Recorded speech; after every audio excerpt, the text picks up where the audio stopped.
ಮಂಜುನಾಥ್ ನಾಗನೂರವರು ದಯಮಾಡಿ ಪ್ರೇಕ್ಷಕರೆಲ್ಲರೂ ಕೂಡ ಪ್ರದರ್ಶನಕ್ಕೆ ಅಡಚಣೆಯಾಗದಂತೆ ತಮ್ಮ ಜಂಗಮವಾಣಿಯನ್ನು ನಿಶಬ್ದಗೊಳಿಸಿ ಅಥವಾ ನಿಷ್ಕ್ರಿಯಗೊಳಿಸಿ.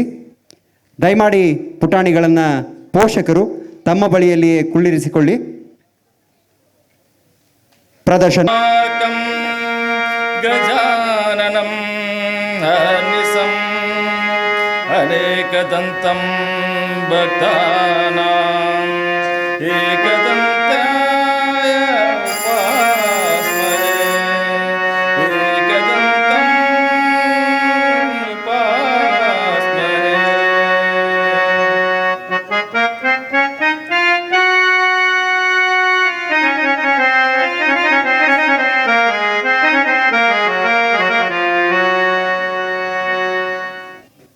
ಆತ್ಮೀಯ ಇತಿಹಾಸದ ಕಾಲಘಟ್ಟದಲ್ಲಿ ಅನೇಕ ಮಹನೀಯರು ಸಮಾಜದ ಸುಧಾರಣೆಗಾಗಿ ಶ್ರಮಿಸಿದ್ದಾರೆ. ಅಂತಹ ಮಹಾನುಭಾವರಲ್ಲಿ ಒಬ್ಬರಾದ ಕ್ರಿಸ್ತಪೂರ್ವ 469ರಿಂದ 399 ಕಾಲಮಾನದಲ್ಲಿದ್ದ ಗ್ರೀಕ್ ದೇಶದ ಒಬ್ಬ ಶ್ರೇಷ್ಠ ತತ್ವಜ್ಞಾನಿ ಸಾಕ್ರಟೀಸರ ಕುರಿತಾದ ನಾಟಕ ತಮ್ಮ ಮುಂದೆ ಪ್ರದರ್ಶನಗೊಳ್ಳಲಿದೆ. ಶಾಂತಚಿತ್ತರಾಗಿ ವೀಕ್ಷಿಸಬೇಕೆಂದು ಮನವಿ. ಇದೋ ನಾಟಕ ಸಾಕ್ರಟೀಸ್. ಪ್ರಸ್ತುತಿ MRO ಕಲಾಬಳಗ. ರಚನೆ RD ಕಾಮತ್. ನಿರ್ದೇಶನ ಮಂಜುನಾಥ್ ನಾಗನೂರ್. ಹೃದಯದ ಕಣ್ಣುಗಳಿಂದ ವೀಕ್ಷಿಸಿ. Socrates Socrates.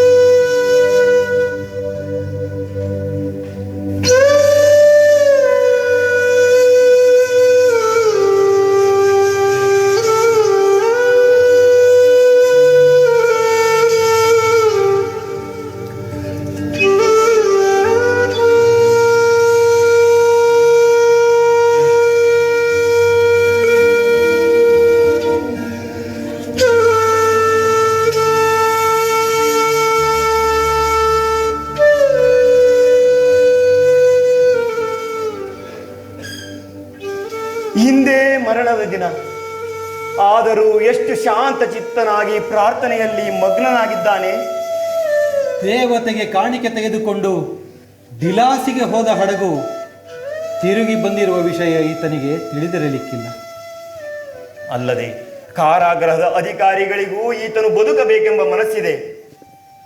ಆದರೆ ಈತನು ಕಾರಾಗೃಹದಿಂದ ಪಾರಾಗಲು ಒಪ್ಪದಿದ್ದರೆ ಲೋಕಸಭೆಯ ನ್ಯಾಯಾಧೀಶರು ಮರಣದಂಡನೆಯ ಬದಲಿಗೆ 300 ನಾಣ್ಯಗಳ ತಪ್ಪು ಕಾಣಿಕೆಯನ್ನು ಕೊಟ್ಟು ಉಳಿದುಕೊಳ್ಳಬಹುದೆಂದಾಗ ಅಧಿಕಾರಿಗಳಿಗೆ ಲಂಚ ಕೊಡಲಿಕ್ಕಿಲ್ಲವೆಂದು ನಿರ್ಧಾರದಿಂದ ಹೇಳಿದವನು ಈಗ ಕಾರಾಗೃಹದಿಂದ ಪಾರಾಗಲು ಒಪ್ಪುವುದು ಅಸಾಧ್ಯವೇ ಸರಿ. ಆದರೂ ನಮ್ಮಂಥ ನೂರಾರು ಅನುಯಾಯಿಗಳ ಒತ್ತಾಯಕ್ಕೆ ಈತನು ಬೆಲೆ ಕೊಡಬಹುದೆಂದು ನನಗನಿಸುತ್ತದೆ. ಅಲ್ಲದೆ ತತ್ವ ಸಿದ್ಧಾಂತಗಳ ಸಮರ್ಥನೆಗೆ ನಿಂತಾಗ ಮನೆ, ಹೆಂಡತಿ, ಮಕ್ಕಳು, ಗೆಳೆಯರು, ಲೌಕಿಕ ಇವೆಲ್ಲವುಗಳ ಮರೆವಿಗಿರಬಹುದು. 30 ದಿನಗಳ ಈ ಕಾರಾಗೃಹವಾಸದಲ್ಲಿ ಅವೆಲ್ಲವುಗಳ ನೆನಪು ಆಗಿರದೇ ಇರಲಿಕ್ಕಿಲ್ಲ. ದೇವರ ಹೆಸರು ತೆಗೆದುಕೊಂಡು ಮುಂದಾಗಿದ್ದೇವೆ. ಪ್ರಯತ್ನಿಸುವ. ಕಾರಾಗೃಹದ ಹಿಂಬಾಗಿಲಿನಲ್ಲಿ ಕುದುರೆಗಳು ಸಿದ್ಧವಾಗಿವೆ. ನೀನು ಈತನನ್ನು ಕರೆದುಕೊಂಡು ಪಾರಾಗು. ಮತ್ತೆ ನೀನು? ನಾನು ಹಿಂದೊಮ್ಮೆ ಈತನು ನಮ್ಮ ಮನೆತನದವರ ಪ್ರಾಣ ಉಳಿಸಿದ ಋಣ ತೀರಿಸಲು ಇಲ್ಲೇ ನಿಲ್ಲುತ್ತೇನೆ. ಏನನ್ನುತ್ತಿರುವೆ ಪ್ಲಟೋ? ಅಥೆನ್ಸಿನಲ್ಲಿ ಬಂಡಾಯವೆದ್ದಿತ್ತು. ಲೋಕಸಭೆಯ ಸದಸ್ಯರ ಕೊಲೆಗಾಗಿ ಬಂಡಾಯಗಾರರು ಹೆಂಡ ಕುಡಿದ ಕರಡಿಗಳಂತೆ ಮನೆ ಮನೆ ನುಗ್ಗುತ್ತಿದ್ದರು. ಆ ಕೋಲಾಹಲಕ್ಕೆ ನನ್ನ ಮನೆಯೇ ಮೊದಲ ಬಲಿಯಾಗಲಿಕ್ಕಿತ್ತು. ಅಷ್ಟರಲ್ಲಿ ಈತನು ಎಲ್ಲಿಂದಲೋ ಬಿರುಗಾಳಿಯಂತೆ ಧಾವಿಸಿ ಬಂದು ಬಂಡಾಯಗಾರರ ಎದುರು ನಿಂತು, ಬಾಂಧವರೇ, ಬದುಕಿಗಾಗಿ ನೀವು ಬಂಡಾಯ ಹೂಡಿದ್ದರೆ ಇತರರನ್ನು ಕೊಲ್ಲಬೇಡಿ. ಕೊಲ್ಲುವುದೇ ನಿಮ್ಮ ಧ್ಯೇಯವಾಗಿದ್ದರೆ ಬದುಕಲು ನೀವು ಅಯೋಗ್ಯರು ಎಂದು ಹೇಳುವ ನನ್ನ ಕೊಲೆಯನ್ನು ಮೊದಲು ಮಾಡಿ ಎಂದು ಮುಂದಾದ. ಈತನ ಆ ಒಂದು ಮಾತಿಗೆ ಬಂಡಾಯವೇ ಬದಲಾಯಿತು. ಶಸ್ತ್ರಧಾರಿಗಳು ತಮ್ಮ ಆತುರದ ತೀರ್ಮಾನಕ್ಕೆ ತಾವೇ ನಾಚಿದರು. ಎಲ್ಲರ ಪ್ರಾಣ ಉಳಿದು ನಮ್ಮ ದೇಶಕ್ಕೊಂದು ಹೊಸ ಪ್ರಮಾಣ ದೊರೆಯಿತು. ಯಾರ ತತ್ವಗಳ ಸತ್ಯ ಮಾರ್ಗದಲ್ಲಿ ಪ್ರಜಾತಂತ್ರಕ್ಕೆ ಅಹಿಂಸೆಯ ಅಮೃತ ದೊರೆಯಿತೋ ಇಂದು ಅವರೇ ಈತನಿಗೆ ವಿಷ ಕೊಡಲು ಮುಂದಾಗಿದ್ದಾರೆ. ಗಣತಂತ್ರವಾಗಲಿ ರಾಜತಂತ್ರವಾಗಲಿ ಸತ್ಯವನ್ನು ಸದೆಬಡಿಯುವ ಕೆಲಸವನ್ನು ಎಲ್ಲರೂ ಮಾಡುತ್ತಲೇ ಬಂದಿದ್ದಾರೆ. ನಾವದನ್ನು ತಡೆಯಬೇಕು. ಇದರಲ್ಲಿ ಯಾರ ಪ್ರಾಣ ಹೋದರೇನು, ಸತ್ಯದ ಪ್ರಮಾಣ ಉಳಿದರೆ ಸಾಕು.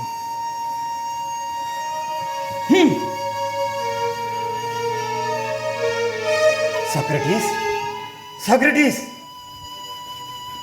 ಸಾಕ್ರೆಟೀಸ್, ಏಳು, ಬೇಗ ಏಳು. ಡಿಲಾಸಿಗೆ ಹೋದ ಹಡಗು ತಿರುಗಿ ಬಂತು.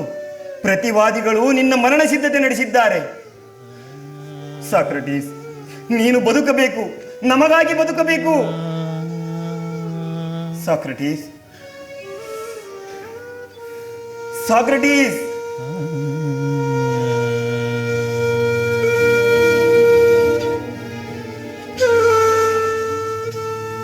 ಸಾಕ್ರೆಟೀಸ್, ಕಾರಾಗೃಹದ ಕಾವಲುಗಾರರು ಬದಲಾಗುವ ಹೊತ್ತಾಗುತ್ತಾ ಬಂತು. ನಾವು ಮಾಡಿದ ಪ್ರಯತ್ನಗಳೆಲ್ಲ ವ್ಯರ್ಥವಾದವು. ಬೇಗ ಹೇಳು. ಕಾರಾಗೃಹದ ಆವಾರದ ಹೊರಗೆ ನಾಗರಿಕರು ಬಂದು ಸೇರುವುದರೊಳಗಾಗಿ ನೀನು ಇಲ್ಲಿಂದ ಪಾರಾಗಲೇಬೇಕು. ಸಾಕ್ರೆಟೀಸ್, ಪ್ರಾಣ ಉಳಿದರೆ ಆಮೇಲೆ ಬೇಕಾದಷ್ಟು ಪ್ರಾರ್ಥನೆ ಮಾಡಬಹುದು. ಸಾಕ್ರೆಟೀಸ್, ಸಾಕ್ರೆಟೀಸ್,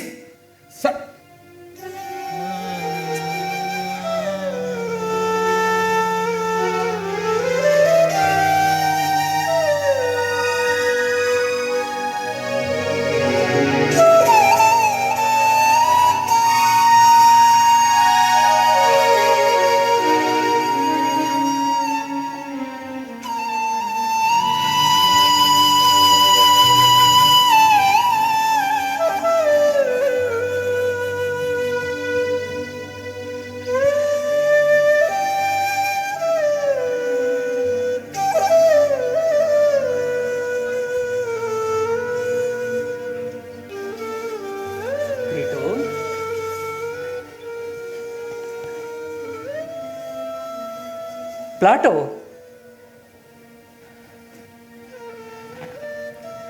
ನೀವು ಕಾರಾಗೃಹದೊಳಗೆ ಹೇಗೆ ಬಂದಿರಿ? ಕಾವಲುಗಾರರು ಬಿಟ್ಟರೆ ನಿಮ್ಮನ್ನು? ನಿಜವಾಗಿಯೂ ಇದೊಂದು ದೊಡ್ಡ ಋಣ ಅನುಬಂಧ. ಈ ಜನ್ಮದಲ್ಲಿ ನಾನು ಮಾಡುವ ಕೊನೆಯ ಪ್ರಾರ್ಥನೆಗೆ ನೀವು ಕೂಡಿಕೊಂಡಿರಿ.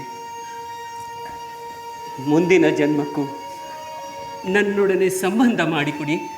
ಸಾಕ್ರೆಟೀಸ್, ನಾವು ಹೇಳುವುದನ್ನು ಮೊದಲು ಕೇಳುವ. ಬೇರೆ ಮಾತುಗಳನ್ನಾಡಲು ಸಮಯವಿಲ್ಲ.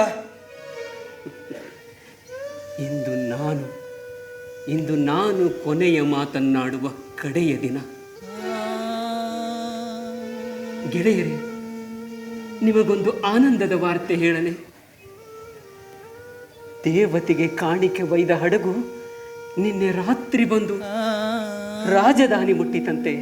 ಸಾಕ್ರೆಟೀಸ್, ಇದು ಆನಂದದ ವಾರ್ತೆಯೇ? ಹಡಗು ಬಂದ ಮರುದಿನವೇ ನಿನಗೆ ಮರಣದಂಡನೆ ಎಂದು ತೀರ್ಮಾನಿಸಿದ್ದಾರಲ್ಲವೇ? ಮರಣವು ದಂಡನೆಯಲ್ಲ ಕ್ರಿಟೋ, ಅದು ಆತ್ಮಕ್ಕೆ ಆಗಬೇಕಾದ ಸಂಸ್ಕಾರ. ನಿನ್ನೆ ರಾತ್ರಿ ಆಕಾಶದತ್ತ ನೋಡುತ್ತಾ ಕುಳಿತಿದ್ದೆ. ಗಾಢವಾದ ಕತ್ತಲೆಯಲ್ಲಿ ಹೊಳೆಯುವ ಒಂದೊಂದು ನಕ್ಷತ್ರವು ನನ್ನತ್ತ ಬಾ, ನನ್ನಲ್ಲಿಗೆ ಬಾ ಎಂದು ಕರೆಯುವಂತೆ ಕಂಡವು. ಆದರೆ ಏನು ಮಾಡಲಿ? ಭೂಮಿ ಕಚ್ಚಿ ಹಿಡಿದ ಈ ಜಡ ದೇಹದಿಂದ ಪಾರಾಗದೆ ಅವುಗಳ ಆತಿಥ್ಯ ಹೇಗೆ ಸ್ವೀಕರಿಸಲಿ ಎಂದು ಯೋಚಿಸುತ್ತಿರುವಾಗಲೇ ಕಾವಲುಗಾರ ಬಂದು ಹೇಳಿದ, ಹಡಗು ಬಂತೆಂದು. ಆನಂದವಾಯಿತು. ಅದೇ ನೆಮ್ಮದಿಯಲ್ಲಿ ಗಾಢವಾದ ನಿದ್ರೆ ಬಂತು. ಉಷಕ್ಕಾಲಕ್ಕೆ ಎಚ್ಚರವಾಯಿತು. ಇಲ್ಲಿ ನೋಡಿ, 70 ವರ್ಷಗಳಿಂದ ನನಗೆ ಅಂಟಿಕೊಂಡಿರುವ ಈ ದೇಹ ನಾಳೆ ಇಷ್ಟು ಹೊತ್ತಿಗೆ ಕೊಳೆಯಲಾರಂಭಿಸುವುದಾದರೂ ನಾನಾಗಿ ಕೊಳೆಯನ್ನೇಕೆ ಉಳಿಸಿ ಹೋಗಬೇಕೆಂದು ತಣ್ಣೀರಿನ ಕಡಾಯಿಯಲ್ಲಿ ಮಿಂದು ಪ್ರಾರ್ಥನೆಗೆ ಕುಳಿತೆ. ನೀವು ಬಂದಿರಿ, ನನ್ನ ಸಿದ್ಧತೆಯಾಯಿತು. ಗೆಳೆಯರೇ, ನಿಮ್ಮ ಬಯಕೆ ಏನಾದರೂ ಇದ್ದರೆ ಹೇಳಿ. ನಿನ್ನ ಸಾವಿರಾರು ಅನುಯಾಯಿಗಳ ಬಯಕೆಯೇ ನಮ್ಮ ಬಯಕೆ. ಸಾಕ್ರಟೀಸ್, ಅದನ್ನು ಪೂರ್ಣ ಮಾಡುವೆಯಾ? ಖಂಡಿತವಾಗಿ ಪೂರ್ಣ ಮಾಡುತ್ತೇನೆ. ಹಾಗಾದರೆ ಮರು ಮಾತನಾಡದೆ ನಮ್ಮೊಡನೆ ಹೊರಡು. ಎಲ್ಲಿಗೆ? ಕಾರಾಗೃಹದ ಹಿಂಬಾಗಿಲಿನಲ್ಲಿ ಕುದುರೆಗಳು ಸಿದ್ಧವಾಗಿವೆ. ಹೊತ್ತು ಏರುವುದರೊಳಗಾಗಿ ನೀನು ಅಥೆನ್ಸಿನ ಗಡಿಯನ್ನು ದಾಟಿ ಹೋಗಿ ಮರಣಶಾಸನದಿಂದ ಉಳಿದುಕೊಳ್ಳಬೇಕು. ನನ್ನ ಪ್ರಿಯ ಮಿತ್ರನಾದ ಪ್ಲಾಟೋ, ನೀನು ವಿಚಾರವಂತನೆಂಬುದೇನೋ ನಿಜ. ನಾನು ಸಹ ಇಷ್ಟು ದಿವಸ ಮರಣದಿಂದ ಪಾರಾಗಲು ಪ್ರಯತ್ನಿಸುತ್ತಿದ್ದೆ. ಆದರೆ ನೀನು ದಾರಿ ತಪ್ಪಿರುವೆ ಪ್ಲಾಟೋ. ಮರಣದಿಂದ ಪಾರಾಗುವವರು ಎಲ್ಲಿ ಮರಣವಿಲ್ಲವೋ ಅಲ್ಲಿ ಹೋಗಿ ಮುಟ್ಟಬೇಕಲ್ಲವೇ? ಮರಣದ ನಂತರ ಏನಿದೆಯೋ ಯಾರು ಬಲ್ಲರು. ಈಗ ಅಥೆನ್ಸ್ಗಾಗಿ ನಿನ್ನ ಬದುಕು ಮಹತ್ವವಾದದ್ದು. ನಿನ್ನ ತತ್ವಗಳನ್ನು ಅನುಸರಿಸುವ ಸಾವಿರಾರು ಗೆಳೆಯರಿದ್ದಾರೆ, ಅನುಯಾಯಿಗಳಿದ್ದಾರೆ. ನಿನ್ನ ಹೆಂಡತಿ, ಮಕ್ಕಳು ಇವರೆಲ್ಲರೂ ನಿನ್ನವರಲ್ಲವೇ? ನಿನ್ನ ಬದುಕಿನಲ್ಲಿ ಇವರೆಲ್ಲರೂ ತಮ್ಮ ಆಸೆಗಳನ್ನು ಕಟ್ಟಿಕೊಂಡಿಲ್ಲವೇ? ನನ್ನವರ ಆಸೆ ಪೂರ್ಣ ಮಾಡಲು ನಾನು ದೇಶದ ಗಣತಂತ್ರಕ್ಕೆ ದ್ರೋಹ ಮಾಡಲಿ? ಕ್ರಿಟೋ, ಇಷ್ಟು ದಿವಸ ಇದೇ ನ್ಯಾಯಶಾಸನದ ಕಟ್ಟುಪಾಡುಗಳಲ್ಲಿ ಬಾಳಿದ ನಾನು, ಈಗಿನ ಲೋಕಸಭೆಯವರು ನನ್ನ ಸದುದ್ದೇಶಗಳನ್ನು, ಆಕ್ಷೇಪಣೆಗಳನ್ನು ತಪ್ಪಾಗಿ ಎಣಿಸಿ ಶಿಕ್ಷಿಸಿದ ಮಾತ್ರಕ್ಕೆ ನಾನು ಅವರಿಗೆ ದ್ರೋಹ ಬಗೆಯಲೆ? ನನಗೆ ನನ್ನ ದೇಶದ ಬಗ್ಗೆ ಅಪಾರ ಅಭಿಮಾನವಿದೆ. ನಮ್ಮನ್ನಾಳುವ ಲೋಕಸಭೆಯವರಲ್ಲಿ ಮಮತೆ ಇದೆ. ಸಾಕ್ರಟೀಸ್, ಲೋಕಸಭೆ ಎಂಬುದೊಂದು 100 ತಲೆಗಳ ಮೃಗ. ಅಧಿಕಾರದ ಹಮ್ಮಿನಿಂದ ಅದೀಗ ಹಿಂಸಿಸುವ ಪಶುವಾಗ ಹತ್ತಿದೆ. ಇಲ್ಲ, ಅವರಿಗೆ ಏನೇನೂ ಬಲವಿಲ್ಲ. ಅವರು ದುರ್ಬಲರೆಂದೇ ಬಲಶಾಲಿಗಳನ್ನು ಕೊಲ್ಲಲು ಮುಂದಾಗಿದ್ದಾರೆ. ನನ್ನ ದೇಹ ಬಿದ್ದ ಮೇಲಾದರೂ ಅವರಿಗೆ ಆತ್ಮಬಲದ ಪರಿಚಯವಾಗಬಹುದು. ತಮ್ಮ ದೌರ್ಬಲ್ಯದ ಅರಿವಾಗಿ ಅವರು ಬಲಶಾಲಿಗಳಾಗಲು ಪ್ರಯತ್ನಿಸಬಹುದು. ಆ ದಿವಸ ಬರುವ ತನಕ ನಮ್ಮ ಆತ್ಮ ತತ್ವಗಳನ್ನು ಶುದ್ಧವಾಗಿಟ್ಟುಕೊಂಡು ದೇಶದ ಶಾಸನಗಳಿಗೆ ಬದ್ಧರಾಗಿರೋಣ. ನಾವು ಮಾತ್ರ ದೇಶದ ಶಾಸನಗಳಿಗೆ ಬದ್ಧರಾಗಿರಬೇಕೆಂಬುದೇನೋ ನಿಜ. ಆದರೆ ದೇಶದ ಜನರ ಅಜ್ಞಾನವನ್ನು ನಿವಾರಿಸಲು ಬಯಸಿದ ನಿನಗೆ ಮರಣ ದಂಡನೆಯನ್ನು ವಿಧಿಸಿ ಲೋಕಸಭೆಯ ನ್ಯಾಯಾಧೀಶರೇ ದೇಶದ ಶಾಸನ ಧರ್ಮವನ್ನು ದುರುಪಯೋಗಪಡಿಸಿಕೊಂಡಿಲ್ಲವೇ? ಆಕಳನ್ನು ಕೊಂದವನ ಅಪರಾಧ ತೋರಿಸಿಕೊಡಲು ಕರುವನ್ನೇಕೆ ಕೊಲ್ಲಬೇಕು? ಅವರ ಸಿದ್ಧಾಂತದ ಕೊನೆಯಲ್ಲಿರುವುದು ಕೇವಲ ಮರಣ. ನಾವು ಸಾಧಿಸುವುದು ಆತ್ಮದರ್ಶನ. ಮಾನವನ ಮರಣಾನಂತರವೂ ಒಂದು ಮಹಾಜೀವನವಿದೆ. ಆ ಪಯಣದ ಸಿದ್ಧತೆಯನ್ನು ಈಗಿನಿಂದಲೇ ಮಾಡಿಕೊಳ್ಳಿ. ನಿಮ್ಮನ್ನು ನೀವು ತಿಳಿದುಕೊಳ್ಳಿ. ನಿಮ್ಮ ದೇವರನ್ನು ನಿಮ್ಮಲ್ಲೇ ಕಂಡುಕೊಳ್ಳಿ ಎಂದು ನಾನು ಸಾಧಿಸಿದ ತತ್ವಯಾತ್ರೆಗೆ ನಾನೇ ಹೊರಟಾಗ ನನ್ನ ಗೆಳೆಯರಾದ ನೀವು ಹುಣ್ಣಿನಲ್ಲಿ ಹುಟ್ಟಿದ ಹುಳುಗಳಂತೆ ಕೇವಲ ಕೇವಲ ಈ ದೇಹದ ರಕ್ತ ಮಾಂಸಗಳನ್ನು ಬಯಸುವಿರಾ? ಇಲ್ಲ ಸಾಕ್ರೆಟಿಸ್, ತಪ್ಪಾಯಿತು. ನಿನ್ನ ಮಹಾಯಾತ್ರೆಗೆ ನಾವು ಅಡ್ಡ ಬರುವುದಿಲ್ಲ. ಮೃದು ಮನಸ್ಸಿನ ಕ್ರಿಟೋ ಬಹುಬೇಗ ಒಪ್ಪಿಕೊಂಡ. ಆದರೆ ವಿಮರ್ಶಾತ್ಮಕ ಬುದ್ಧಿಯ ನನ್ನ ಪ್ರಿಯ ಮಿತ್ರನಿಗಿನ್ನೂ ಸಮಾಧಾನವಾದಂತಿಲ್ಲ. ಹೇಗಾದೀತು? ಸಾವಿಗೂ ಭಯ ಬರುವಂತ ವಿಚಾರಗಳು ನಿನ್ನವು. ದೇಶದ ಸುಖ ದುಃಖಗಳಿಗಾಗಿ ನೀನು ಸಾವನ್ನಪ್ಪುವುದು ಇದೆಲ್ಲಿಯ ನ್ಯಾಯ? ದೇಶದ ಸುಖ ದುಃಖಗಳು ತನ್ನವೆಂದು ತಿಳಿಯಲಾರದವನಿಗೆ ಈ ದೇಶದಲ್ಲಿ ಸತ್ತು ಮಲಗಲು ಏನು ಅಧಿಕಾರವಿದೆ? ಸಾಕ್ರಟೀಸ್, ಈ ನಿನ್ನ ಮಾತುಗಳನ್ನು ಕೇಳಿದರೆ ದೇವಲೋಕವೇ ಕಂಡಂತಾಗುತ್ತದೆ. ಈ ನಿನ್ನ ದುರ್ದಶೆಯನ್ನು ನೆನೆದರೆ ಈ ದೇವತೆಗೆ ಏಕೆ ನರಕವಾಸ ಪ್ರಾಪ್ತವಾಯಿತೋ ಎಂದು ಸಂಕಟವಾಗುತ್ತದೆ. ಎಂದೂ ನನ್ನನ್ನು ಇಷ್ಟು ಹೊಗಳುತ್ತಿರಲಿಲ್ಲ. ಇಂದೇಕೋ ಬೀಳ್ಕೊಡುವ ಸಮಾರಂಭ ನಡೆಸಿರುವೆ. ಆಗಲಿ ಮಿತ್ರರೇ, ಮುಖ ಬಾಡಿಸಿಕೊಳ್ಳಬೇಡಿ. ಮಾನವರ ಅಲ್ಪ ಕೃತಿಗಳಿಗಾಗಿ ನಾವು ಮನನೊಂದುಕೊಳ್ಳಬಾರದು. ಏಕೆಂದರೆ ನಮಗೆ ದೇವರ ಮೇಲೆ ಅಪಾರ ವಿಶ್ವಾಸವಿದೆ. ಮಿತ್ರರೇ, ನನ್ನೊಡನೆ ನಗಲು ಪ್ರಯತ್ನಿಸಿ. ಮಿತ್ರರೇ, ನನ್ನೊಡನೆ ನಗಲು ಪ್ರಯತ್ನಿಸಿ. ಪ್ರಯತ್ನಿಸಿ ಮಿತ್ರರೇ, ಪ್ರಯತ್ನಿಸಿ. ಯಾರನ್ನು ಒಳಗೆ ಬಿಡುವುದಿಲ್ಲ. ದೂರ ಸರಿಯಿರಿ, ದೂರ ಸರಿಯಿರಿ. ನನ್ನನ್ನು ತಡೆದರೆ ನಿಮ್ಮ ಮೈ ಕೈ ಕಚ್ಚಿ ರಕ್ತ ಕುಡಿದೇನು. ಹಿಂದೆ ಸರಿಯಿರಿ. ಹಾ, ಹಿಂದೆ ಸರಿಯಿರಿ. ಶಾಂತಿಪೆ, ನನ್ನ ಹೆಂಡತಿ ಅಜ್ಞಾನಿಗಳಿಗಾಗುವ ಅಪಾರ ದುಃಖವನ್ನು ತನ್ನ ಹೃದಯದ ಬಟ್ಟಲಲ್ಲಿ ತುಂಬಿ ತುರುತ್ತಿದ್ದಾಳೆ. ಅದನ್ನೀಗ ಶಾಂತ ಚಿತ್ತನಾಗಿ ಕುಡಿಯಲು ನಾನು ಸಿದ್ಧನಾಗಬೇಕು.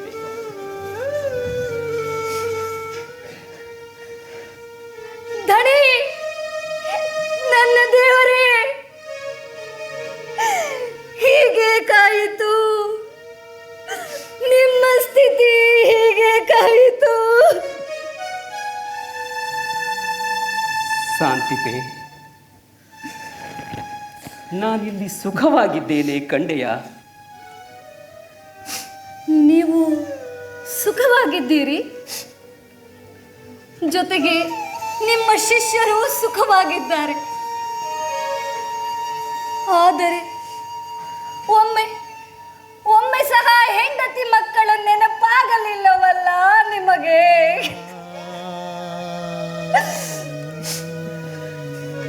ಹೇಗಾದೀತು? ಇಡೀ ಊರೇ ನಿಮ್ಮ ಬಳಗ, ಅನುಯಾಯಿಗಳೇ ನಿಮ್ಮ ಕುಟುಂಬ.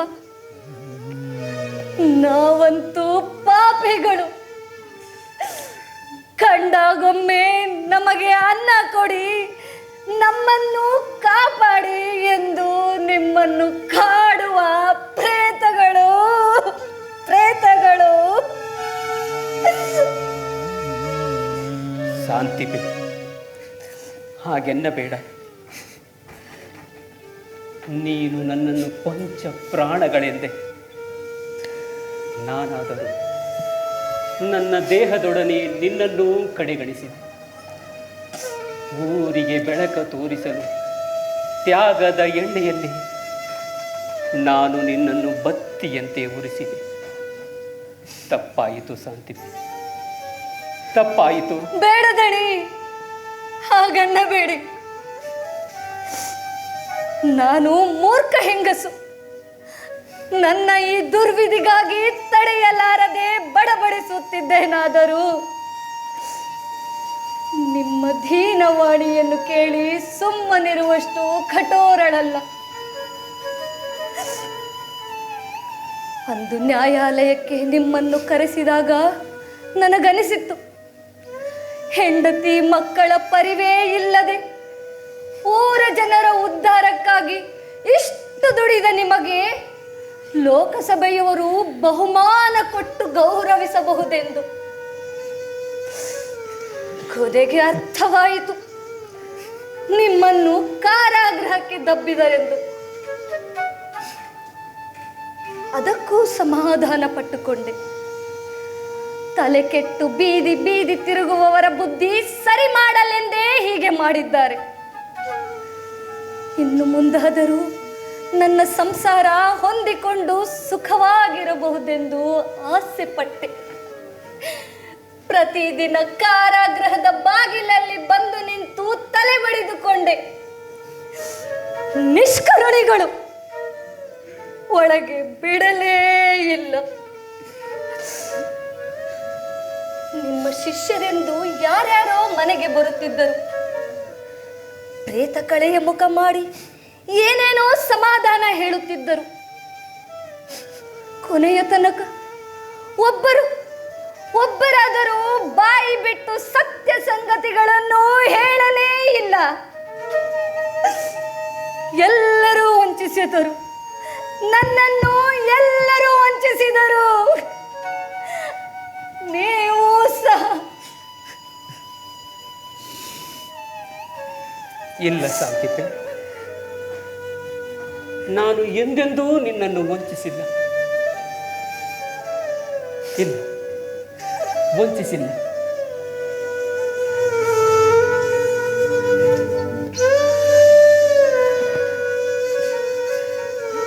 ಹೀಗೆ ಬಾ, ಸಮಾಧಾನದಿಂದ ಬಂದು ನನ್ನ ಬಳಿ ಕುಳಿತುಕೋ. ಸಮಾಧಾನ? ಜೀವನದಲ್ಲಿ ಇನ್ನೇನು ಉಳಿದಿದೆ ಎಂದು ನನಗೆ ಸಮಾಧಾನ ಹೇಳುವಿರಿ? ಇನ್ನೆಷ್ಟು ಹೊತ್ತು ಉಳಿದಿದೆ ಎಂದು ನಿಮ್ಮ ಬಳಿಯಲ್ಲಿ ಕೂರಿಸಿಕೊಳ್ಳುವಿರಿ? ಬುದ್ಧಿವಂತರ ಸಾಲಲ್ಲಿ ಕುಳಿತು ಜ್ಞಾನಿಗಳ ಮಾತನಾಡುವ ನಿರ್ದಯಿ ಗಂಡಸೇ, ಕೈ ಹಿಡಿದ ಹೆಂಡತಿಗೂ ತನ್ನ ಸಾವಿನ ಸುದ್ದಿಯನ್ನು ತಿಳಿಸಬಾರದೆ?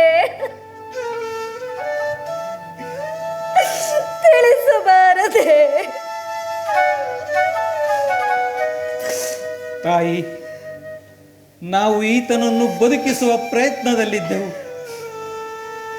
ಅಂತೇ ನಿನಗೆ ತಿಳಿಸಲಿಲ್ಲ. ಪುಣ್ಯ ಕಟ್ಟಿಕೊಂಡಿರಿ. ಬದುಕಿಸುವ ಪ್ರಯತ್ನ ಮಾಡುವವರು ಇಷ್ಟು ದಿನ ಏಕೆ ಸುಮ್ಮನಿದ್ದೀರಿ? ಇನ್ನು ಇಲ್ಲೇಕೆ ನಿಂತಿರುವಿರಿ? ನನ್ನನ್ನು ಕಂಡು ಹೆದರಿ ಓಡುವ ಊರ ಜನರೆಲ್ಲ ಇಂದು ತಾವಾಗಿಯೇ ಬಂದು ಹೇಳಿದರು, ಶಾಂತಿಪೆ, ಇಂದು ನಿನ್ನ ಗಂಡನನ್ನು ಕೊಲ್ಲುತ್ತಾರಂತೆ ಎಂದು. ಏಕೆ? ನೀವೇನು ತಪ್ಪು ಮಾಡಿದ್ದೀರಿ? ಯಾರಿಗೇನು ಅನ್ಯಾಯ ಮಾಡಿದ್ದೀರಿ? ಶಾಂತಿಪೆ, ದೇವರು ಹಾಗೂ ಧರ್ಮ, ಮಾನವ ಹಾಗೂ ಆತ್ಮ, ಇವುಗಳ ಬಗ್ಗೆ ನಾನು ಮಾಡಿದ ಸತ್ಯ ಶೋಧನೆ ಲೋಕಸಭೆಯ ನ್ಯಾಯಾಧೀಶರಿಗೆ ಅಪರಾಧವೆನಿಸಿದೆ. ಯಾವ ಮೂರ್ಖರು ಈ ನಿರ್ಣಯವನ್ನು ಕೊಟ್ಟವರು? ದೇವರು, ಧರ್ಮ, ಸತ್ಯ ಎಂದು ಬಡಬಡಿಸುವ ಹುಚ್ಚು ನಿಮಗಿಡಿದಿದೆ ಎಂದು ನ್ಯಾಯದ ಹುಚ್ಚು ಹಿಡಿದ ಅವರಿಗೂ ತಿಳಿಯಲಿಲ್ಲವೇ? ಈ ಹುಚ್ಚರ ಸಂತೆಯಲ್ಲಿ ನಿಷ್ಪಾಪಿಗಳಾದ ನಾವು ಗೋಳಾಡುವಂತೆ ಮಾಡಬೇಡಿ. ಇಷ್ಟು ದಿನ ನೀವು ಮನೆಗೆ ಬಾರದಿದ್ದರು ನನ್ನ ಗಂಡ ಎಲ್ಲಿಯೋ ಬದುಕಿದ್ದಾರೆಂದು ಸಮಾಧಾನ ಪಡುತ್ತಿದ್ದೆ. ನನ್ನ ಪಾಲಿಗೆ ಆ ಸುಖವೂ ಇಲ್ಲದಂತೆ ಮಾಡಬೇಡಿ. ಅನಾಥ ಮಕ್ಕಳನ್ನು ಕಟ್ಟಿಕೊಂಡು ಬೀದಿ ಬೀದಿ ಅಲೆವ ವಿಧವೆಯ ಪಾಡಿಗೆ ನನ್ನನ್ನು ಗುರಿ ಮಾಡಬೇಡಿ.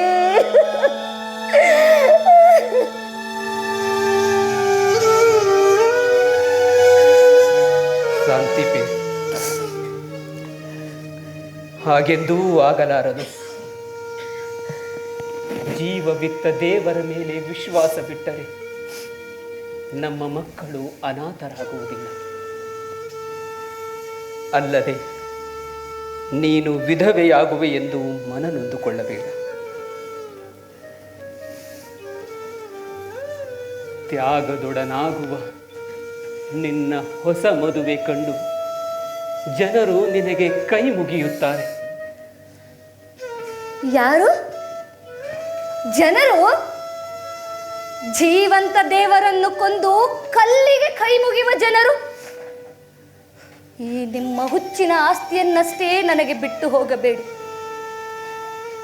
ನಾನು ಜೀವನದಲ್ಲಿ ಕಂಡದ್ದು ಗಂಡ, ಮನೆ, ಮಕ್ಕಳು. ಇದೇ ನನ್ನ ಆತ್ಮ, ಇದೇ ನನ್ನ ದೇವರು, ಇದೇ ನನ್ನ ಸತ್ಯ. ಇವುಗಳಲ್ಲಿ ಹೆಚ್ಚಿನ ಭೋಗವನ್ನೆಂದು ನಾನು ಬಯಸಿಲ್ಲ. ತ್ಯಾಗದ ಶಕ್ತಿಯೂ ನನಗಿಲ್ಲ. ನಿಮ್ಮೊಬ್ಬರ ಮಾತಿಗೆ ಬೆಲೆ ಬರಬೇಕೆಂದು ಮೂವರ ಕೊಲೆ ಮಾಡಬೇಡಿ.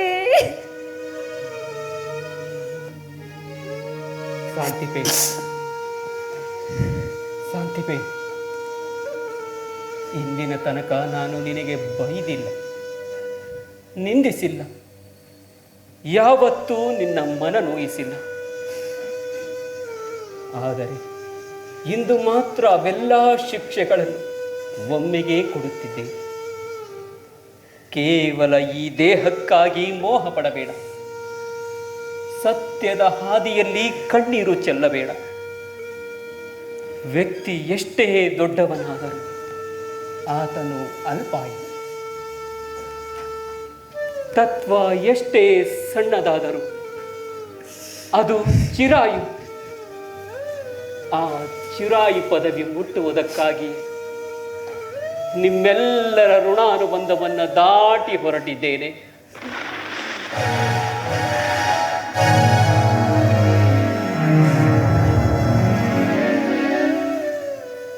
ನಮ್ಮೆಲ್ಲರನ್ನು ಬಿಟ್ಟು 30 ವರ್ಷದಿಂದ ಏಕನಿಷ್ಠೆಯಿಂದ ಬಾಳಿದ ನನ್ನನ್ನು ಬಿಟ್ಟು, ನಿದ್ದೆಯಲ್ಲಿಯೂ ಅಪ್ಪ ಅಪ್ಪ ಅಪ್ಪ ಎಂದು ಕನವರಿಸುವ ಮಕ್ಕಳನ್ನು ಬಿಟ್ಟು,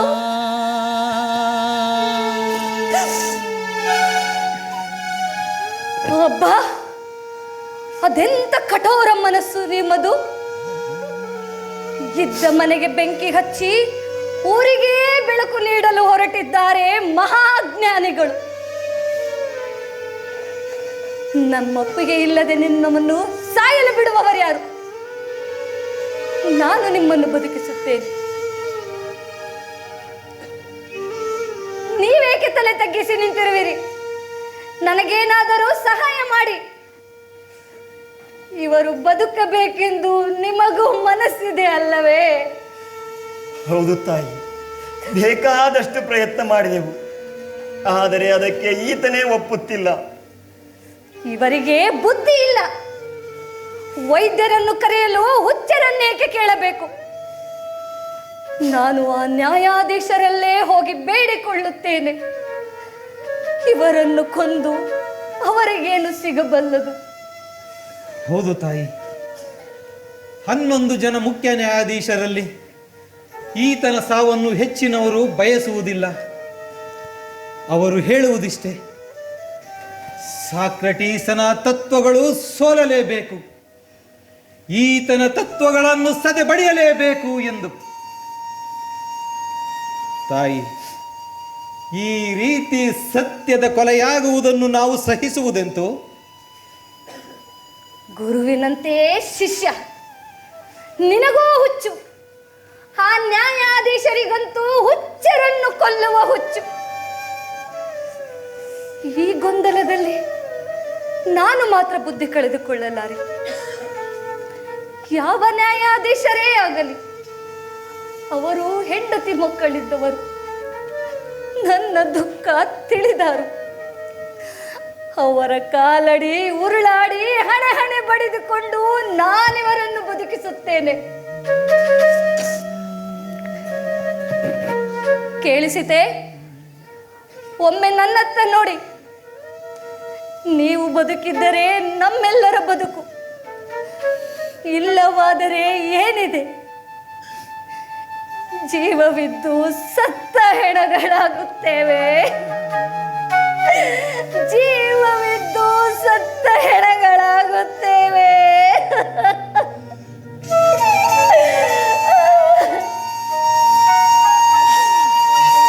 ನೀವು ನನಗಾಗಿ ಅಲ್ಲ, ನಮ್ಮ ಮಕ್ಕಳಿಗಾಗಿಯಾದರೂ ಮನೆಗೆ ಹೊರಡುವ ಮನಸ್ಸು ಮಾಡಿ.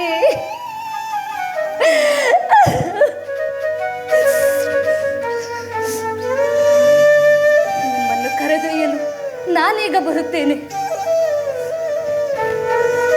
ಶಾಂತಿಪೆ, ನಿಲ್ಲು ಶಾಂತಿಪೆ. ಹೀಗೆ ಬಾ, ನನ್ನ ಹತ್ತಿರ ಬಾ. ಎಂದು ಇಷ್ಟು ಪ್ರೀತಿಯಿಂದ ಹತ್ತಿರಕ್ಕೆ ಕರೆದಿರಲಿಲ್ಲ, ಇಂದು ಮಾತ್ರ ಹೀಗೇಕೆ ದಣಿ? ಜೀವನದ ಗೆಳತಿ, ಬಡತನದ ಅಂಧಕಾರದಲ್ಲಿ ಮಿಣುಗಿದ ಬಾಳಿನ ಜ್ಯೋತಿ,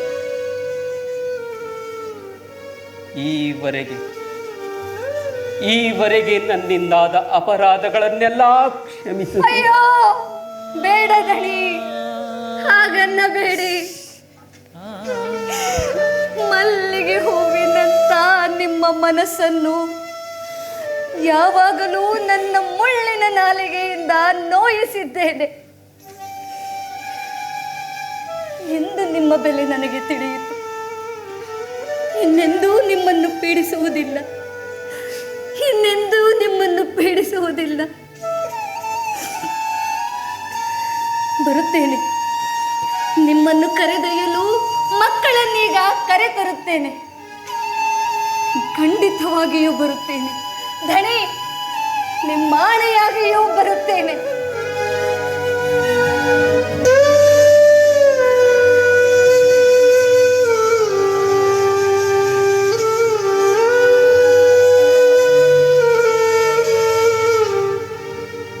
ಅವಳಿಷ್ಟ ಪೂರ್ಣವಾಗಬೇಕು. ನನ್ನಾಣೆ ಹಾಕಿದ್ದಾಳೆ. ಪ್ಲಾಟೋ, ಇಲ್ಲಿಯ ಕೆಲಸಗಳು ಮುಗಿದು ನನ್ನ ದೇಹ ಜಡವಾದ ನಂತರ ನನ್ನ ಕೈಗಳನ್ನೆತ್ತಿ ನನ್ನ ಮಕ್ಕಳ ತಲೆಯ ಮೇಲಿಟ್ಟು ನೀವೇ ಆಶೀರ್ವಾದ ಮಾಡಬೇಕು. ನನ್ನಂತೆ ನನ್ನ ಮಕ್ಕಳು ಸತ್ಯಕ್ಕಾಗಿ ಪ್ರಾಣ ಕೊಡಲಿದ್ದು. ಇಲ್ಲ ಸಾಕ್ರೆಟೀಸ್, ಹಾಗೆನ್ನಬೇಡ. ದೇವರ ದಯದಿಂದ, ತಾಯಿ ಶಾಂತಿಪೆಯ ಪ್ರಯತ್ನಗಳಿಂದ ಸತ್ಫಲಗಳು ದೊರೆತಾವು. ಮೋಹಕ್ಕೆ ಬಿದ್ದು ಮಾಡುವ ಯಾವ ಪ್ರಯತ್ನಗಳಿಗೂ ದೇವರು ಸತ್ಫಲ ಕೊಡುವುದಿಲ್ಲ. ಕಲ್ಪನೆಯ ತೃಪ್ತಿ ಮರೆತು ನಿರ್ವಿಕಲ್ಪದ ಚಿಂತನೆ ಮಾಡುವ. ಬನ್ನಿ ಮಿತ್ರರೇ, ಕುಳಿತುಕೊಳ್ಳಿ.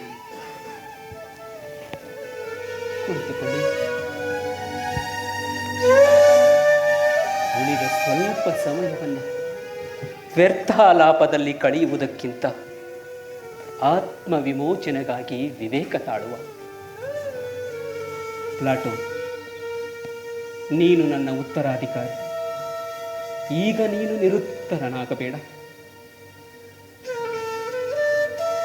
ಸಾಕ್ರೆಟೀಸ್, ಆತ್ಮಶೋಧನಾ ಮಾರ್ಗದಲ್ಲಿ ದೇಹಕ್ಕೇಕೆ ಇಷ್ಟು ಸಂಕಟವಾಗುತ್ತದೆ? ಸಂಕಟ ಸಾಗರದ ಆಳಕ್ಕೆ ಮುಳುಗಿದವನಿಗೆ ಮಾತ್ರ ಆತ್ಮದ ಮುತ್ತು ದೊರೆಯುತ್ತದೆ.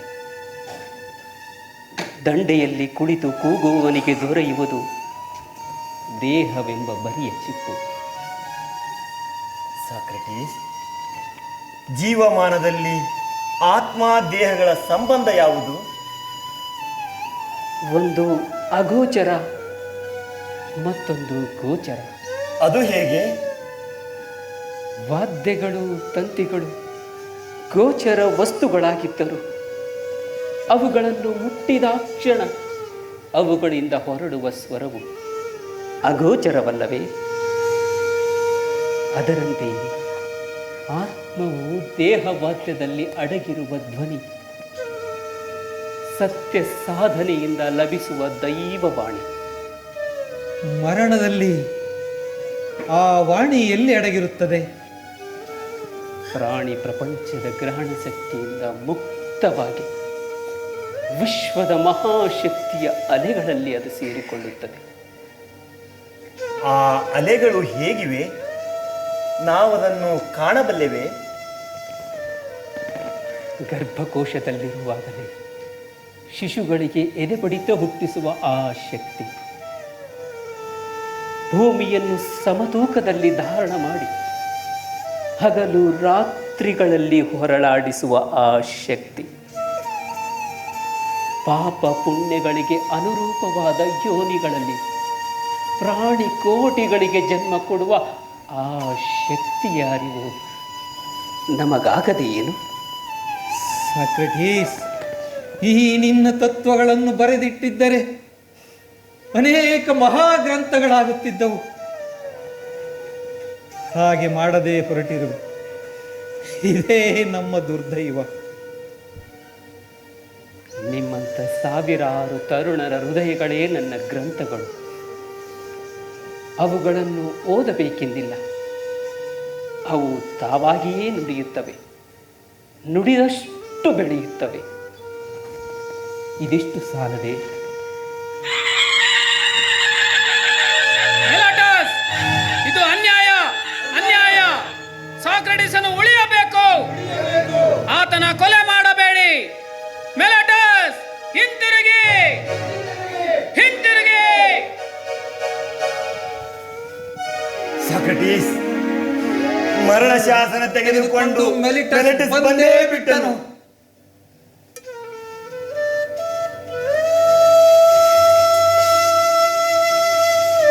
ಬಾ ಮಿತ್ರ, ಬಾ, ನಾನು ನಿನ್ನನ್ನು ಸ್ವಾಗತಿಸುತ್ತೇನೆ. ಸಾಕ್ರೆಟೀಸ್, ನಿನ್ನ ಅಂತ್ಯಕಾಲ ಸಮೀಪಿಸಿತು. ಅದರೊಡನೆ ನೀನೂ ಬಂದೆ. ನಾನು ಭಾಗ್ಯಶಾಲಿ. ದೇಶದ್ರೋಹಿಗಾಗುವ ಪ್ರಾಯಶ್ಚಿತ್ತ, ನಿನಗಾಗುವ ಈ ಮರಣದಂಡನೆ. ಅನೇಕರಿಗೆ ತಿಳಿಯದೇ ಬರುವ ಸಾವು ನನಗೆ ತಿಳಿದು ಬರುತ್ತದೆ. ಈ ಮಹದುಪಕಾರ ಮಾಡಿದ ನಿನಗೆ ನಾನು ಚಿರಋಣಿಯಾಗಿದ್ದೇನೆ ಮಿತ್ರ. ನಾನು ನಿನ್ನ ಮಿತ್ರನಲ್ಲ, ಲೋಕಸಭೆ ಜನರೊಡನೆ ನೀನಾಗಿ ದ್ವೇಷ ಕಟ್ಟಿಕೊಂಡಿರುವೆ. ಅದರಂತೆ ನಾನು ನಿನ್ನ ವೈರಿ.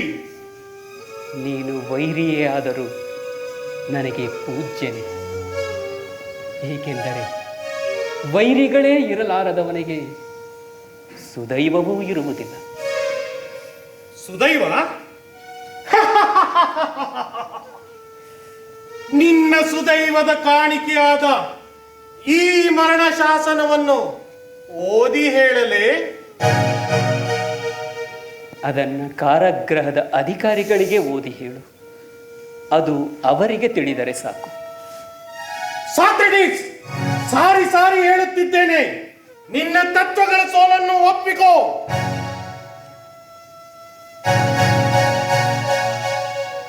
ನನ್ನ ಸಾವು ನಿಮ್ಮಿಂದ ನನ್ನ ಸಾವು ವ್ಯರ್ಥವಾಗುವುದಿಲ್ಲ. ನನ್ನ ಸೋಲನ್ನೂ ಒಪ್ಪಿಕೊಳ್ಳುವುದಿಲ್ಲ.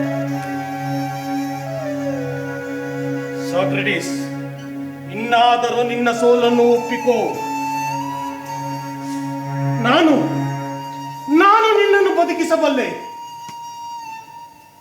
ಇಷ್ಟು ದಿನ ಬದುಕಿರಲು ಬಿಟ್ಟಿರುವುದೇ ಸಾಕು. ಇನ್ನು ಆ ಮಾತೆತ್ತಬೇಡ. ಕೆಲವು ದಿನಗಳ ಬದುಕಿಗಾಗಿ ಆಶಿಸಿ ಅಮರವಾದ ನನ್ನೀ ಆತ್ಮವನ್ನ ಮಾರಿಕೊಳ್ಳಲಾರೆ.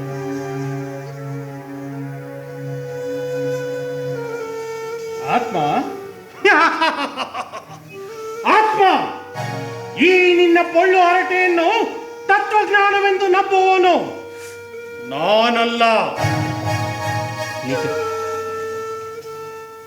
ಇಳೆಯ ಮಾನವರೆಲ್ಲ ತತ್ವಜ್ಞಾನಿಗಳನ್ನು ನಂಬಿದರೆ ಭವದ ಒಳಗೆಲ್ಲ ಮೋಹದ ಬೀಜ ಅಳಿದೀತು. ಮೇಘದ ಹನಿಗಳೆಲ್ಲ ಮುತ್ತುಗಳಾದರೆ ಸಪ್ತ ಸಾಗರಗಳ ಗತಿಯೇನು? ಕತ್ತಲೆ ಇದ್ದರಲ್ಲವೇ ಬೆಳಕು ಕಾಣುವುದು? ಬೆಳಕು? ಈ ನಿನ್ನ ಮೋಸದ ಮಾತುಗಳ ಮರೆಯಲ್ಲಿಯೇ ನೀನು ಕ್ರಾಂತಿಯ ಬೆಂಕಿ ಹೊತ್ತಿಸಿದೆ. ಧರ್ಮ ಗುರುಗಳು ಸಂಪ್ರದಾಯದ ಸುಲಿಗೆದಾರರೆಂದು ತರುಣರಲ್ಲಿ ದ್ವೇಷ ಬಿತ್ತಿದೆ.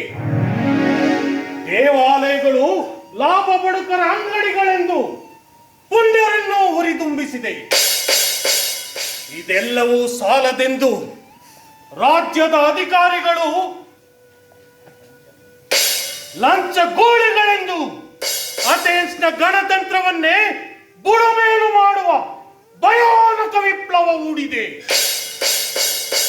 ಸಂಪ್ರದಾಯದ ಬಾಲ ಹಿಡಿದ ಅವಿವೇಕಿಗಳನ್ನು, ಧರ್ಮಗುರುಗಳ ಹಿಂದೆ ತಿರುಗಾಡುವ ಹೊಟ್ಟೆ ಬಾಕರನ್ನು ನಾನು ದೈವಾಜ್ಞೆಗೆ ವಿಧೇಯನಾಗಿ ಪರೀಕ್ಷೆಗೆ ಗುರಿಪಡಿಸಿದೆ. ಈ ಅಧಿಕಾರ ಗಣತಂತ್ರ ರಾಜ್ಯದ ಪ್ರತಿಯೊಬ್ಬರಿಗೂ ಇದೆ.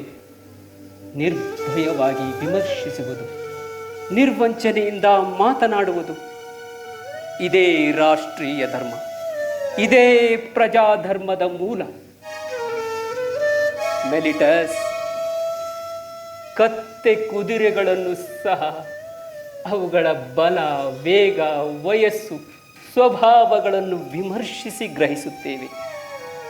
ಹೀಗಿರಲು ರಾಜ್ಯಕ್ಕೆ ಅಧಿಕಾರಿಗಳು ಬೇಕಾಗಿರುವಾಗ ಅವರ ಯೋಗ್ಯತೆಯನ್ನು ಪರೀಕ್ಷಿಸದೆ ಕೇವಲ ಆಡಂಬರಕ್ಕೆ ಮರುಳಾಗಿ ಆರಿಸಬೇಡಿರೆಂದು ನಾನು ಹೇಳಿದ್ದು ತಪ್ಪೇ? ಗಣತಂತ್ರದ ಉಸಿರಾದ ವಿಚಾರ ಸ್ವಾತಂತ್ರ್ಯದ ಹಾದಿ ತೋರಿಸಿದ್ದು ತಪ್ಪೇ? ಆ ಹೆಜ್ಜೆಗಳ ಅಡಿಯಲ್ಲಿಯೇ ನೀನು ಆದಿಯ ಹೆಣವಾಗುವೆ.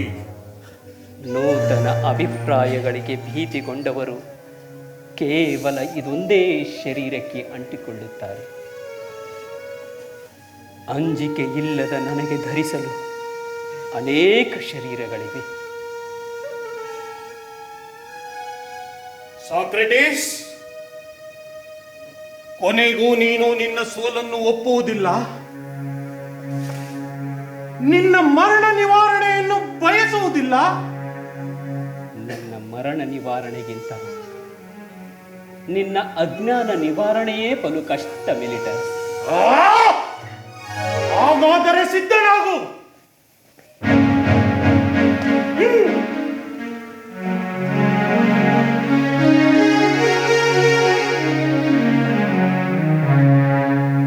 ತೆಗೆದುಕೋ ನಿನ್ನ ಕೊನೆಯ ಆಹಾರವನ್ನು.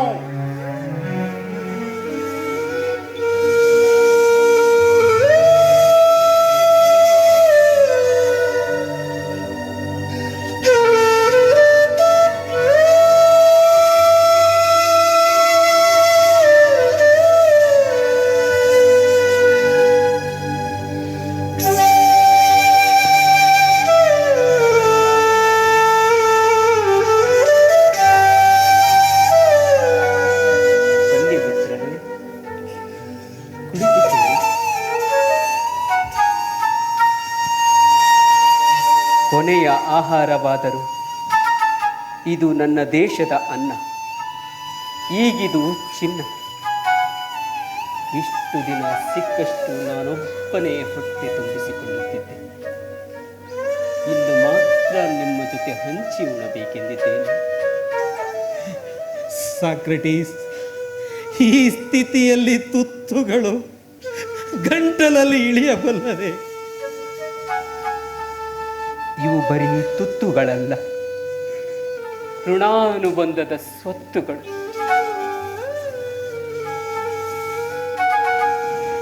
ನಿಮಗೆ ಹಂಚಿಕೊಡುತ್ತಿದ್ದೇನೆ.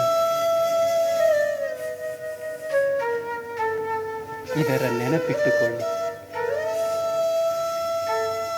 ಹೀಗೆ ಯಾವಾಗಲೂ ಹಸಿದವರಿಗೆ ಉಣಬಡಿಸಿ ನೀವು ಅನ್ನ ಮುಟ್ಟಿ. ಏಕೆಂದರೆ ಆ ಅನಾಥರ ಗುಂಪಿನಲ್ಲಿ ನನ್ನ ಮಕ್ಕಳು ನಿಮ್ಮಲ್ಲಿ ತುತ್ತು ಬೇಡಲು ಬರಬಹುದು. ಇಲ್ಲ ಸಾಕ್ರೆಟೀಸ್, ನಿನ್ನ ಮಕ್ಕಳು ಅನಾಥರಾಗಲು ನಾವು ಬಿಡುವುದಿಲ್ಲ. ಅವರು ಅನಾಥರಾಗುತ್ತಾರೆಂದು ನಾನು ಚಿಂತಿಸುತ್ತಿಲ್ಲ. ಅವರು ಭಿಕ್ಷುಕರಾದರು ಸತ್ಯವಂತರ ಭಿಕ್ಷೆಯಲ್ಲಿ ಬಾಳಬೇಕೆಂದು ಬಯಸುತ್ತೇನೆ. ಅವರಿಗೆ ಈ ಅನ್ನದ ಆಣೆ ಇದೆ. ಅನ್ಯಾಯದ ಅನ್ನಕ್ಕೆ ಕೈಯೊಡ್ಡಬಾರದೆಂದು ಹೇಳಿ, ಅಸತ್ಯಕ್ಕೆ ಬೆದರಿ ಬಾಳಬಾರದೆಂದು ಹೇಳಿ. ನಿನ್ನಾಣೆ ಸಾಕ್ರೆಟೀಸ್, ಅಥೆನ್ಸಿನ ಜನಾಂಗವೇ ಈ ದೀಕ್ಷೆ ತೊಡುವಂತೆ ಪ್ರಯತ್ನಿಸುತ್ತೇವೆ. ಈ ಸತ್ಯ ತತ್ವಗಳೇ ನಿನ್ನ ಆತ್ಮದರ್ಶನ ಹೊಂದುತ್ತವೆ.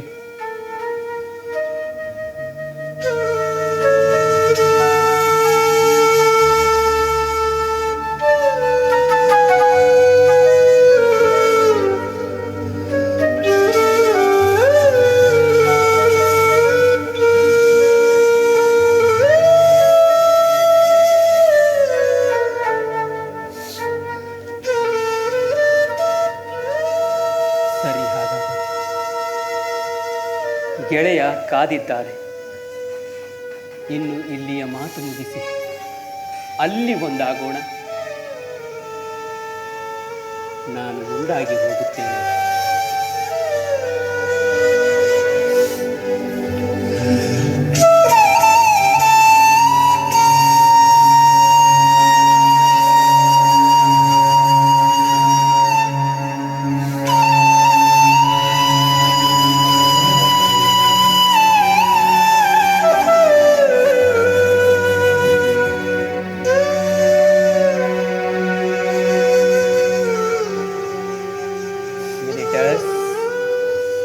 ಹೊತ್ತಾಗಲಿಲ್ಲವೇ?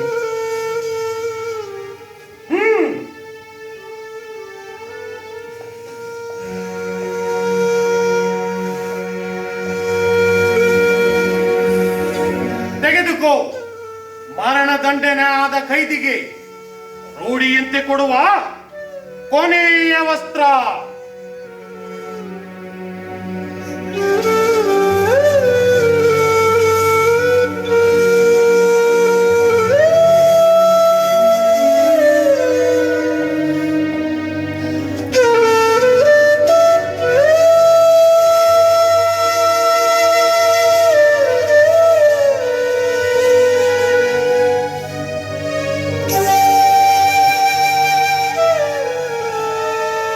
ತಡೆಯಿರಿ ಮಿತ್ರರೇ, ನಾನು ಹಾಸಿಡುತ್ತೇನೆ. ಮುಚ್ಚುವ ಕೆಲಸ ನಿಮ್ಮದು.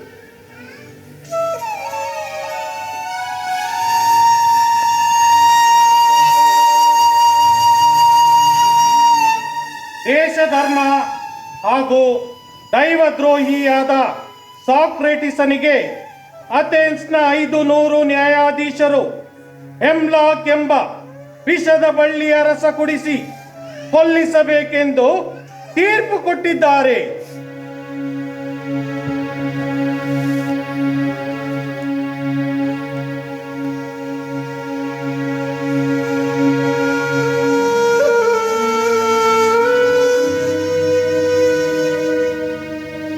ಅಪರಾಧಿ ಸಾಕ್ರೆಟಿಸ್, ಈ ಬಗ್ಗೆ ನೀನೇನಾದರೂ ದೂರು ಹೇಳುವುದಿದೆಯೇ?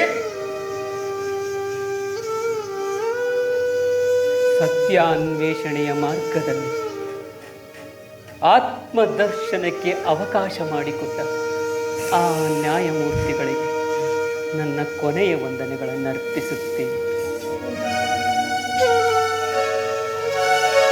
ಇನ್ನೇನಾದರೂ ಕೊನೆಯ ಆಸೆ ಇದ್ದರೆ ಹೇಳಬಹುದು. ಒಂದೇ ಒಂದು ಆಸೆ ಇದೆ. ದೇಹವನ್ನು ನನ್ನಿಂದ ಬೇರ್ಪಡಿಸುವ ಆ ರಸವನ್ನು ಪ್ರೀತಿಯಿಂದ ನಾನೇ ಕುಡಿಯುತ್ತೇನೆ. ಕುಡಿಸುವ ಶ್ರಮ ನಿಮಗೆ ಬೇಡ. ನಿನ್ನ ಇಷ್ಟ ಪೂರ್ಣ ಮಾಡುತ್ತೇವೆ. ಯಾರಲ್ಲಿ ಕೈದಿ ಸಿದ್ಧನಿದ್ದಾನೆ ವಿಷದ ಬಟ್ಟಲನ್ನು ತನ್ನಿ ಹೀಗೆ.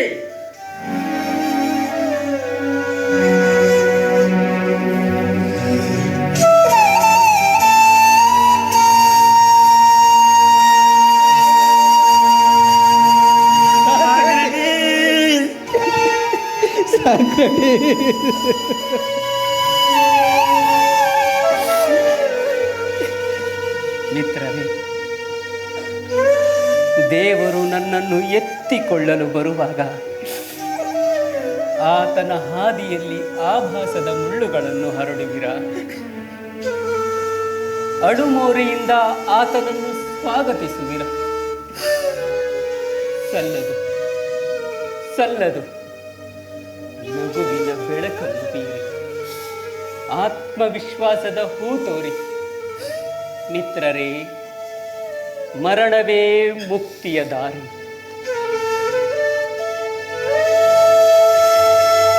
ಹೋಗಿ ಬಾ ದೇವ ಮಾನವ, ಹೋಗಿ ಬಾ.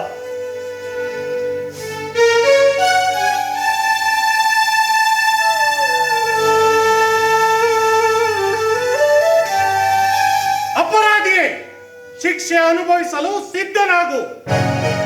ಬಟ್ಟಲೊಳಗಿನ ವಿಷದ ರಸವ ಕುಡಿದ ನಂತರ ಅತ್ತಿತ್ತ ತಿರುಗಾಡು. ಕೈಕಾಲುಗಳಿಂದ ಮೃತ್ಯು ಮೇಲೇರಿ ಬರುವುದು. ಆ ನಂತರ ಮಂಚದ ಮೇಲೆ ನೇರವಾಗಿ ಹೊರಗಬೇಕು.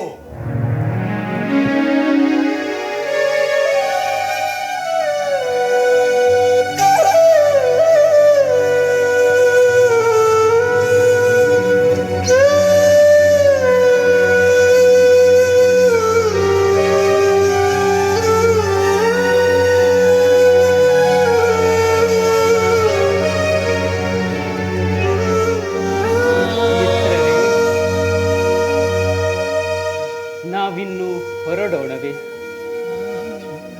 ನೀವು ಜೀವನದತ್ತ, ನಾನು ಮರಣದತ್ತ. ಇವೆರಡರಲ್ಲಿ ಯಾವುದು ಸತ್ಯವೋ ಆ ಭಗವಂತನೇ ಬಣ್ಣ. ಇದರ ಪಾಲು ನಿನಗೆ ಕೊಡಲಾರೆ ದೇವ. ಕೇವಲ ನನ್ನ ದೇಹಕ್ಕೆ ಸಾಕಾಗುವಷ್ಟಿದೆ. ಬದಲಿಗೆ ನನ್ನನ್ನೇ ನಾನು ನಿನಗೆ ಸಮರ್ಪಿಸುತ್ತಿದ್ದೆ. ಸ್ವೀಕರಿಸು.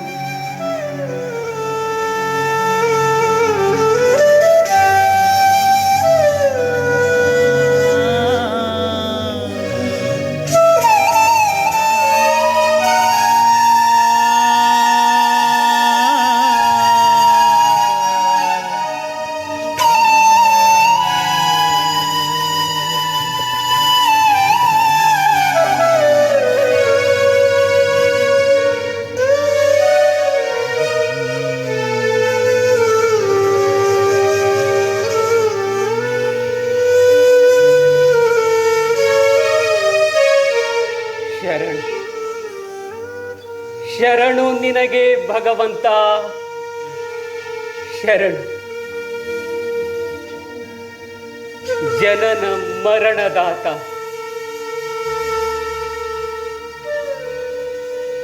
ರವಿಚಂದ್ರರ ನಿರ್ಮಾತ,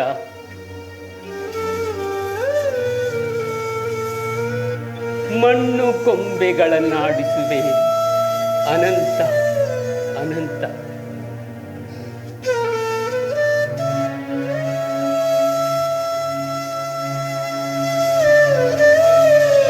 ಶರಣು ಶರಣು ನಿನಗೆ ಭಗವಂತ.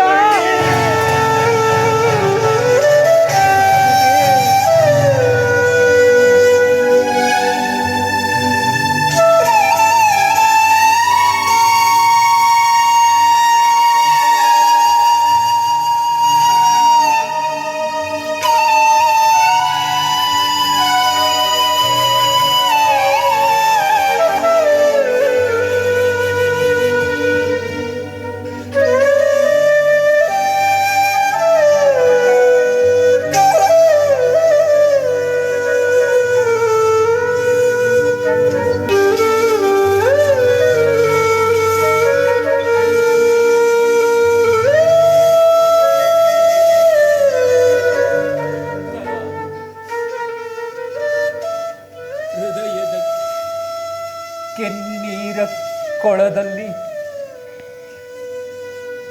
ಶುದ್ಧ ಶ್ವೇತವರ್ಣದ ಕಮಲ ಅರಳುತ್ತಿದೆ.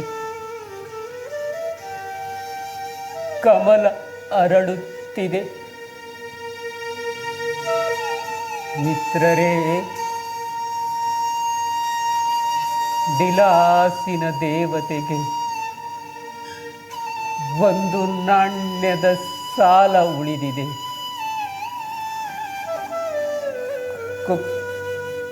ಕೊಟ್ಟು ಬಿಡಿ.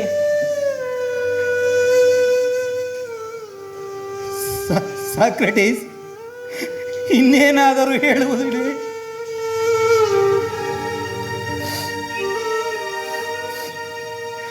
Socrates, Socrates, Socrates! ಅಯ್ಯೋ ಅಯ್ಯೋ ಅಯ್ಯೋ ನನ್ನ ದಣಿ, ನನ್ನ ದೇವರೇ, ನನ್ನ ದಣಿ, ನನ್ನ ದೇವರೇ.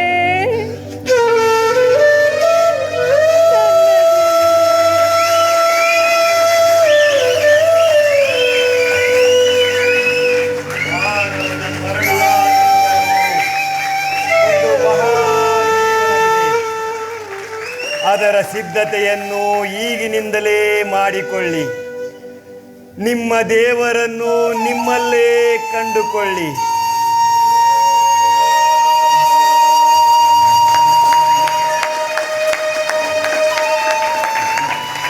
ಧ್ವನಿ ಹಾಗೂ ಸಾಕ್ರೆಟೀಸನ ಮಗನಾಗಿ ನಮ್ಮ ವಿಭಾಗದ ಮುಖ್ಯಸ್ಥರಾದಂಥ ಚೀಫ್ ಮ್ಯಾನೇಜರ್ ನಮ್ಮ ಪರಮೇಶ್ವರ್ ಅವರು ರಂಗಪ್ರವೇಶ ಮಾಡಿದ್ದಾರೆ.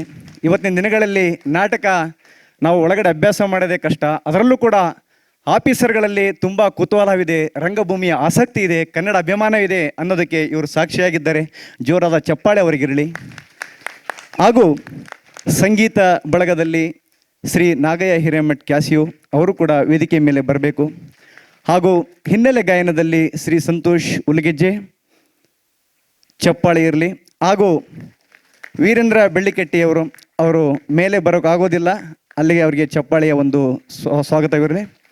ನಂತರ ಬೆಳಕು ಕೊಟ್ಟವರು ನಮ್ಮ ತಬಲಾ ವಿಜಯವರು, ಅವರು ಕೂಡ ವೇದಿಕೆ ಮೇಲೆ ಬರಬೇಕಂತ ನಾನು ಮನವಿ ಮಾಡ್ಕೊಳ್ತೀನಿ. ರಂಗೋಲಿ ವಿಜಯಂತೆ ಪ್ರಖ್ಯಾತವಾದವರು. ಹಾಗೂ ರಂಗ ಸಜ್ಜಿಕೆಯಲ್ಲಿ ಶ್ರೀ ಪ್ರಕಾಶ್ ಹೊಸಮನಿ ಅವರ ಕುಟುಂಬದವರು ಕೂಡ ನಮ್ಮೊಂದಿಗೆ ನಟನೆಯಲ್ಲಿದ್ದರು. ಮಮತಾ ಹೊಸಮನಿ,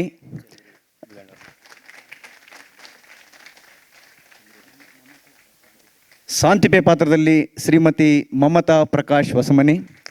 ಹಾಗೂ ರಂಗ ಸಜ್ಜಿಕೆಯಲ್ಲಿ ಮಹದೇವಪ್ಪ ಅಚ್ಚಡದ್ ಅವರು ಕೂಡ ವೇದಿಕೆ ಮೇಲೆ ಬರಬೇಕು, ಜೋರಾದ ಚಪ್ಪಾಳೆ ಇರಲಿ. ಹಾಗೂ ಚಂದ್ರಶೇಖರ್ ಅವರು ಕೂಡ ರಂಗ ಸಜ್ಜಿಕೆಯಲ್ಲಿದ್ದವರು, ಅವರು ಕೂಡ ವೇದಿಕೆ ಮೇಲೆ ಬರಬೇಕು. ಹಾಗೂ ಮೆಲಿಟಸ್ ಪಾತ್ರದಲ್ಲಿ ಗುರುರಾಜ್ ಅವರು, ಹಾಗೂ ಸೈನಿಕನ ಪಾತ್ರದಲ್ಲಿ ಅರವಿಂದ್ ಕೀಳೆಂಬೆ, ಹಾಗೂ ಸಾಕ್ರೆಟೀಸನ ಮಗನ ಪಾತ್ರದಲ್ಲಿ Parameshwar M, chief manager MRO final assembly. ಹಾಗೂ ಸಾಕ್ರೆಟೀಸನಾಗಿ ಶಶಿಧರ್ ಅರ್ಕಾಚಾರಿ ಹೆಲಿಕಾಪ್ಟರ್ ವಿಭಾಗ ಅವರು. ಹಾಗೂ ಪ್ಲಾಟೋ ಪಾತ್ರದಲ್ಲಿ ಶಿವರಾಮ್ ಮಿಡಿಗೇಶಿ. ಹಾಗೂ ಕ್ಲೇಟೋ ಪಾತ್ರದಲ್ಲಿ ಮತ್ತು ಈ ನಾಟಕವನ್ನು ನಿರ್ದೇಶಿಸಿರುವವರು ಶ್ರೀ ಮಂಜುನಾಥ್ ನಾಗನೂರು. ಇನ್ನೊಬ್ಬ ಸಾಕ್ರೆಟೀಸನ ಮಗನಾಗಿ ನಾನು ಕಿರು ಪಾತ್ರದಲ್ಲಿ ನಿಮ್ಮೆಲ್ಲರ ಪ್ರೀತಿಯ ಸೋಮಶೇಖರಯ್ಯ ಮಲ್ಲಿನಾಥ್ ಮಠ್. ಹಾಗೂ ಈ ಒಂದು ನಾಟಕ ಮೂಡಿಬರಲು ಪ್ರತ್ಯಕ್ಷ ಪರೋಕ್ಷವಾಗಿ ಸಹಕರಿಸಿದ ಎಲ್ಲರಿಗೂ ನಮ್ಮ ತಂಡದಿಂದ ಧನ್ಯವಾದಗಳು ಅರ್ಪಿಸುತ್ತಾ, ಹಾಗೂ ನಾಟಕವನ್ನು ಆಯೋಜಿಸಿದ HAL ಕರ್ನಾಟಕ ರಾಜ್ಯೋತ್ಸವ ಸಮಿತಿ ಆಚರಣೆ ಹಾಗೂ ಕೇಂದ್ರೀಯ ಕನ್ನಡ ಸಂಘ ಹಾಗೂ ಲಲಿತಕಲಾ ಸಂಘ ಸಹಕಾರವನ್ನು ಕೂಡ ಕೊಟ್ಟಿದ್ದಾರೆ. ಹಾಗೂ MRO ಕನ್ನಡ ಸಂಘ ಎಲ್ಲರಿಗೂ ನಮ್ಮ ತಂಡದ ವತಿಯಿಂದ ಅನಂತ ಧನ್ಯವಾದಗಳು. ಹಾಗೂ ನಾಟಕವನ್ನು ವೀಕ್ಷಿಸಿದ ಕಲಾ ಪ್ರೇಮಿಗಳಿಗೆ ನಾವೆಲ್ಲ ಆಭಾರಿಯಾಗಿದ್ದೇವೆ ಅಂತ ಹೇಳ್ತಾ ನಾನು ಈಗ ಲಲಿತ ಕಲಾ ಸಂಘದ ಪದಾಧಿಕಾರಿಗಳಿಗೆ ಈ ಮೈಕನ್ನು ವರ್ಗಾಯಿಸ್ತೇನೆ. ಧನ್ಯವಾದಗಳು, ನಮಸ್ಕಾರ.